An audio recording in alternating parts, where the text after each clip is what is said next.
En este vídeo sobre la lista de reproducción del derecho procesal penal vamos a ver lo que es propiamente el juicio oral dentro de un proceso penal.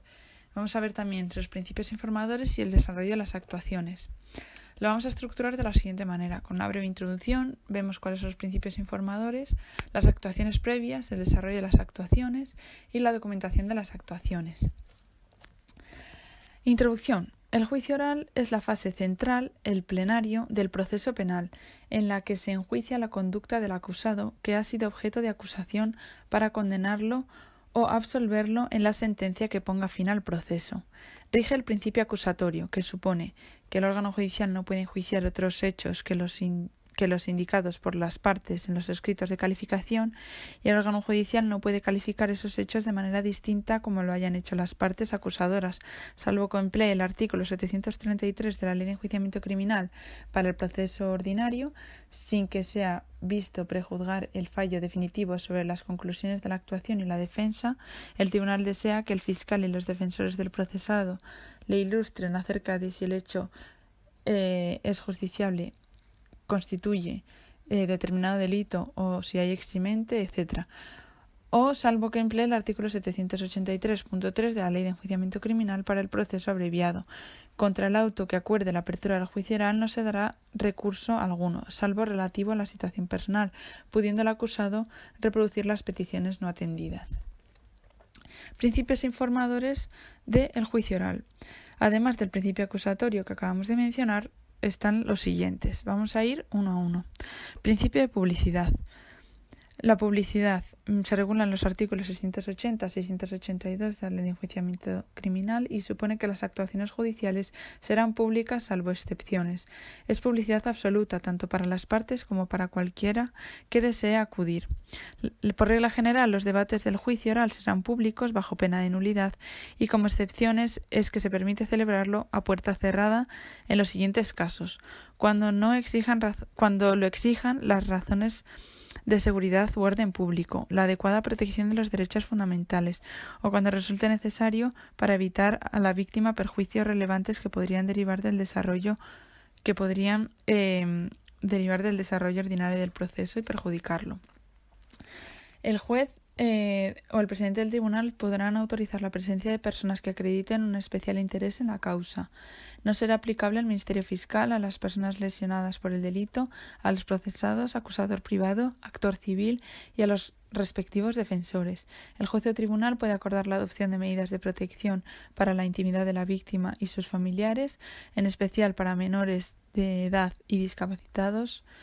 Y el juez o tribunal podrá restringir la presencia de los medios de comunicación audiovisuales en las sesiones del juicio y prohibir que se graben las audiencias cuando sea imprescindible para preservar el orden de las sesiones y los derechos fundamentales respecto a la misma o sus familiares, o evitar a las víctimas perjuicios relevantes. Otro principio es el de oralidad. Las actuaciones judiciales serán predominantemente orales, sobre todo en materia de criminalidad, sin perjuicio de su documentación. El principio de concentración es un principio que establece que debe ser abierto el juicio oral y continuará durante todas las sesiones consecutivas hasta su conclusión. La práctica de la prueba se hará concentradamente en las sesiones consecutivas necesarias. Hay excepciones, que sería la suspensión del juicio oral cuando concurran razones que lo justifiquen, como pueden ser las siguientes: cuando las partes, por motivos independientes a voluntad, no tuvieran preparadas las pruebas ofrecidas en sus respectivos escritos, cuando el tribunal tuviera que resolver durante los debates alguna cuestión incidental que por cualquier causa fundada no pueda decidirse en el acto, cuando el tribunal o alguno de sus individuos tuviera que practicar alguna diligencia fuera del lugar de las sesiones y no pudiese verificarse en el tiempo intermedio entre una y otra sesión, cuando no comparezcan los testigos de cargo y de descargo ofrecidos por las partes y el tribunal considere necesaria la declaración de los mismos, podrá el tribunal acordar en este caso la continuidad del juicio o la práctica de las demás pruebas y suspenderlo hasta que comparezcan los testigos ausentes. Cuando enfermase algún individuo del tribunal o defensor de alguna de las partes o el fiscal, cuando alguno de los procesados esté en el caso del punto anterior, cuando revelaciones o alteraciones inesperadas produzcan alteraciones sustanciales en los juicios, y no se suspenderá por la enfermedad e incomparecencia de alguno de los citados personalmente. Otro de los principios es el de inmediación Y también hay principios de contradicción e igualdad de partes, que están implícitos.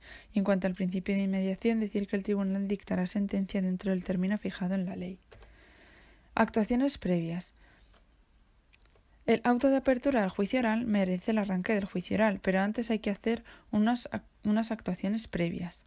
¿Qué pruebas se admiten para su práctica en el juicio oral? Exige auto de admisión o rechazo de las pruebas propuestas en los escritos de calificación por el órgano competente para enjuiciar. En el procedimiento abreviado, el secretario judicial dictará diligencia teniendo por hecha la calificación y acordará pasar la causa al ponente para el examen de las pruebas propuestas. Y el tribunal examinará las pruebas propuestas y dictará auto, admitiendo las que considere. Para rechazarlas por el acusador privado debe ser oído el fiscal si interviniere, y admite recurso de casación. Y en el procedimiento abreviado, el juez o tribunal examinará las pruebas propuestas y dictará auto, admitiendo las que considere, y prevendrá lo necesario para la práctica de la prueba anticipada. No cabe recurso, aunque la parte a la que fue denegada pueda reproducir su petición al inicio de las sesiones del juicio oral. Las pruebas son propuestas por las partes en los escritos de calificación. El que enjuicia las admite. Se trata de un acto irrecurrible, aunque la denegación puede fundar el recurso de apelación o casación contra la sentencia. Una vez dictado el auto para el enjuiciamiento, ya se sabe cuántas pruebas hay que practicar en el juicio oral. Hay unas circunstancias que son los criterios generales y las concretas y específicas instrucciones que fijan los presidentes de sala o sección y tendrán en cuenta la prisión del acusado, el aseguramiento de su presencia a disposición judicial, demás medidas cautelares personales adoptadas, prioridad de otras causas, complejidad de la prueba propuesta o cualquier circunstancia modificativa. Además, el secretario judicial informará a la víctima por escrito de la fecha y lugar de celebración del juicio. El letrado de la Administración de Justicia cursará las citaciones oportunas al encausado, a las partes acusadoras y a los responsables civiles para que asistan al juicio, y citar a los testigos y peritos propuestos. El tribunal dispondrá que los procesados presos a la cárcel concluidos de la población en que haya de continuarse el juicio, así como los que estuviesen en prisión provisional, citándoles a juicio del secretario judicial para que se presenten. Si no cita, hay casación. Sobre la citación de testigos y peritos, los testigos y peritos citados que no comparezcan sin causa incurrirán en multa. Si vueltos a citar dejan de comparecer, serán procesados por delito de obstrucción de justicia. Además, las partes podrán recusar a los peritos expresando en las listas si hay causa. En cuanto a la información a la víctima no personada, el letrado de la Administración de Justicia tendrá que informar también a la víctima no personada por escrito de la fecha y lugar de celebración del juicio, siempre que esa víctima hubiera hecho la solicitud. Aunque no sea parte en el proceso ni deba intervenir, el LAG informará de la fecha y lugar del juicio a la víctima. Desarrollo de las actuaciones. La apertura de las sesiones del juicio y colocar en la sala las piezas de convicción.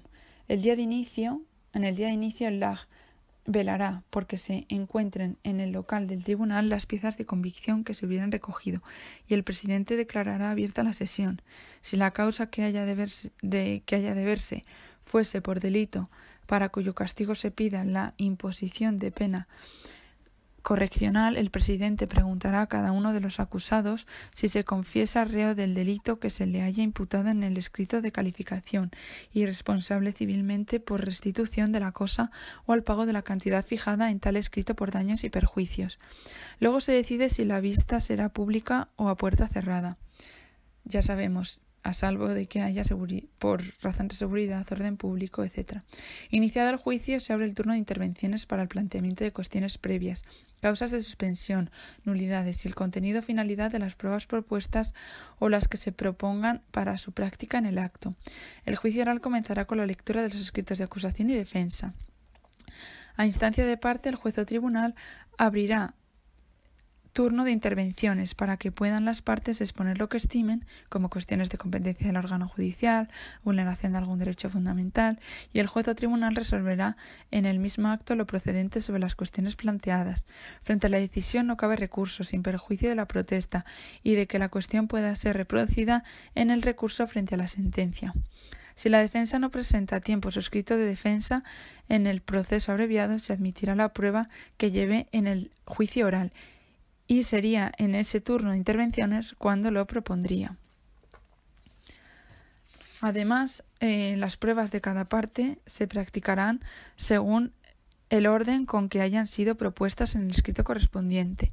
Los testigos serán examinados por el orden con que figuren sus nombres en las listas y el presidente podrá alterar ese orden a instancia de parte y aún de oficio cuando así lo considere conveniente para el esclarecimiento de los hechos. Es posible el empleo de videoconferencia y ya pasamos al trámite de conclusiones definitivas en el que las partes fijan definitivamente el objeto del proceso porque ratifican o modifican sus calificaciones provisionales, marcan la congruencia de la sentencia. El juzgado o tribunal da respuesta a las peticiones de las partes en sus conclusiones definitivas. La finalidad de estas es plasmar el principio acusatorio porque marcan la congruencia de la sentencia que impide que el juzgado o tribunal condene por hechos o calificaciones distintas de las del objeto de acusación, garantizar el derecho a ser informado y derecho a la defensa y evidenciar la importancia de la prueba. En cuanto a la modificación y o ratificación de conclusiones, es decir, que se pueden modificar conclusiones. Las partes formularán por escrito las nuevas conclusiones y las entregarán al presidente del tribunal. Las conclusiones podrán formularse en forma alternativa.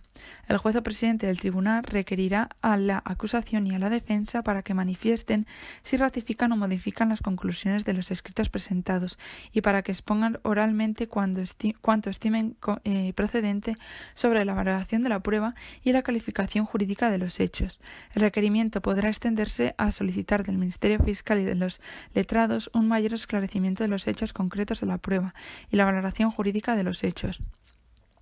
En cuanto al planteamiento de tesis de desvinculación, hay que analizar el artículo 733 para el procedimiento ordinario y el 788.3 para el abreviado de la Ley de Enjuiciamiento Criminal. En cuanto al planteamiento de tesis de desvinculación en el procedimiento ordinario, se entiende que el ejercicio de una facultad que tiene el órgano judicial de proponer a las partes que discutan un cambio en la calificación de los hechos que han hecho en las conclusiones definitivas. Así no se absuelve un caso injusto por error. Ahora el tribunal no califica, sino que propone una calificación alternativa para que valoren si concurre. Para que finalmente se pueda dictar sentencia con arreglo a la calificación del tribunal, alguna de las acusaciones puede haberla asumido y haber modificado sus calificaciones en el sentido sugerido por el tribunal para asegurar el principio acusatorio. No está en el 733, pero lo exige la jurisprudencia. Y en cuanto al planteamiento de tesis de desvinculación en el procedimiento abreviado, implica que el juez puede solicitar del fiscal y de los letrados la valoración jurídica de los hechos, sometiéndoles a debate ciertos puntos. Por ejemplo, terminada la práctica de la prueba, el juez o presidente del tribunal requerirá a la acusación y a la defensa para que manifiesten si ratifican o modifican las conclusiones de los escritos presentados y para que expongan oralmente lo que estimen sobre la prueba y calificación jurídica de los hechos. El requerimiento podrá extenderse a solicitar del Ministerio Fiscal y de los letrados un mayor esclarecimiento de hechos concretos de la prueba y valoración jurídica de los hechos sobre ciertos puntos. Si considera el tribunal que el hecho se ha calificado erróneamente, podrá hacer eso para que, en su caso, hagan suya la nueva calificación que él proponga. Y la sentencia no podrá imponer pena más grave que la solicitada por las acusaciones si alguna ha asumido la calificación propuesta por el tribunal. En cuanto al trámite de informes finales, decir que se pasa ahora a esta fase, a este momento. Son informes orales y breves de las partes, ajustándose a las calificaciones definitivas más extensas que han emitido. En sus informes expondrán el Ministerio Fiscal y el defensor del acusador los hechos que consideren probados en juicio, calificación legal, participación de los procesados. El presidente concederá palabra después al defensor del actor civil si lo hubiese, quien limitará su informe a los puntos convenientes a la responsabilidad civil. Luego palabra a los defensores de los procesados. Sus informes se acomodarán a las conclusiones formuladas. Después solo permitido a las partes rectificación de los hechos. Después palabra a las personas civilmente responsables. Luego palabra al acusado, con manifestación del derecho a la autodefensa, que se da siempre. Y el presidente preguntará a los procesados si tienen algo que manifestar al tribunal y en su caso dará la palabra y velará de que haya respeto al tribunal y a las personas. y se concluirá el acto, finalizando el turno de palabra, y el juicio se declara concluso y visto para sentencia. Presencia del acusado. El acusado debe estar presente en la fase de instrucción, pero no es necesario en esta fase de juicio oral. O sea, en el juicio oral no es obligatorio, salvo algunas excepciones en donde es necesaria la presencia del acusado. En el procedimiento abreviado, la excepción está en la ausencia injustificada del acusado que hubiera sido citado.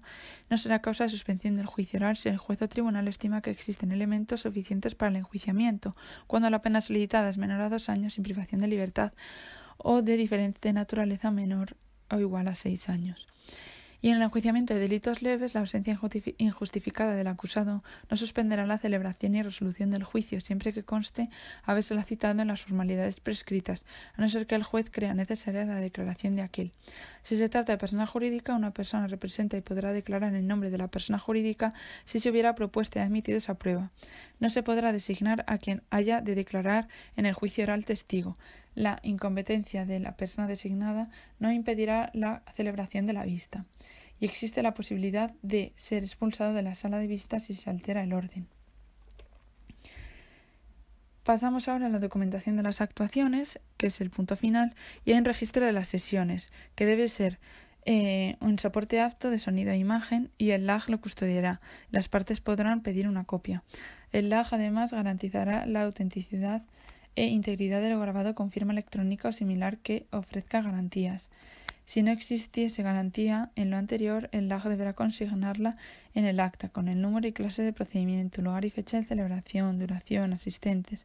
Si no se pudiesen utilizar los del punto 2, el letrado de la Administración de Justicia extenderá acta de cada sesión, recogiendo en ella el contenido esencial de la prueba practicada, incidencias, reclamaciones, resoluciones adoptadas, y lo hará a través de procedimientos informáticos sin que pueda ser manuscrita, salvo que no haya medios informáticos. Entonces el letrado de la Administración de Justicia leerá el acta, rectificaciones, firmas, etc. Y hasta aquí llega este vídeo acerca del juicio oral dentro del proceso penal.